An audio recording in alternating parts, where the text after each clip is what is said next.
दिल्ली में इंद्रप्रस्थ वैद्य सभा द्वारा आयोजित सम्मान समारोह का आयोजन हुआ और इस अहम आयोजन में मुख्यमंत्री रेखा गुप्ता ने शिरकत की। कार्यक्रम में मुख्यमंत्री ने आयुर्वेद और भारत की पारंपरिक चिकित्सा पद्धतियों को लेकर बड़े ऐलान किए। मुख्यमंत्री रेखा गुप्ता ने दिल्ली को आयुर्वेद का हब बनाने की बात कही और कहा कि राष्ट्रीय राजधानी में आयुर्वेद को एक बड़ा प्लेटफॉर्म दिया जाएगा, जिससे भारत की पारंपरिक चिकित्सा पद्धतियों को विश्व भर में प्रचारित किया जा सके।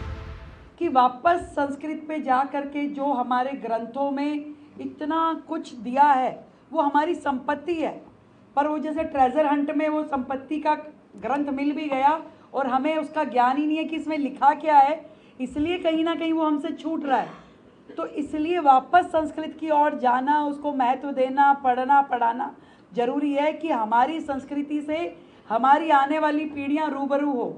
इसी प्रकार से मैं समझती हूँ कि आयुर्वेद में इतना कुछ है सीखने के लिए, समझने के लिए और जीवन में उसको उतारने के लिए।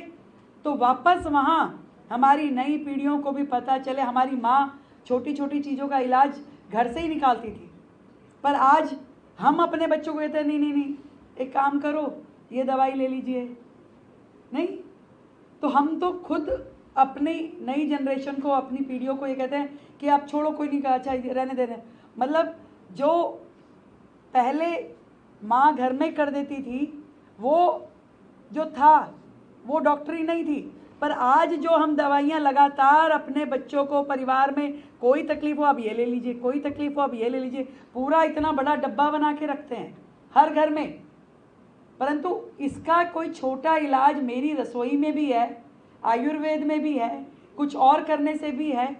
वो लोगों को ज्ञान देने का समय अब आ गया है और विश्व में इसका प्रचार प्रसार हो, इसके लिए आदरणीय देश के प्रधानमंत्री नरेंद्र मोदी जी ने जितने अच्छे काम किए हैं उसी के फॉलोअप में मुझे लगता है कि दिल्ली को भी ताल से ताल मिला करके चलना चाहिए। दिल्ली के लोगों को भी वही सारी सुविधाएं मिलनी चाहिए और राष्ट्रीय राजधानी होने के कारण से एक अच्छा प्लेटफॉर्म आयुर्वेद को दिल्ली में मिल सकता है। इसके लिए हम जरूर इसको प्लान करेंगे कि ग्लोबल समिट हो आयुर्वेद पे और नए युवाओं को आयुर्वेद से जुड़े हुए विषयों पे स्टार्टअप में सरकार मदद करे और पूरे सिस्टम को रिवाइव करने की आवश्यकता है, जिससे सरकार करेगी। इस दौरान मुख्यमंत्री ने प्रधानमंत्री नरेंद्र मोदी की तारीफ की और कहा कि पीएम के उत्कृष्ट कार्यों की तरह दिल्ली को भी एक समन्वित प्रयास करना चाहिए ताकि हर नागरिक को समान स्वास्थ्य सुविधाएं मिल सकें। इवेंट में मुख्यमंत्री ने सीमा सुरक्षा और राष्ट्रीय सुरक्षा पर भी बात की।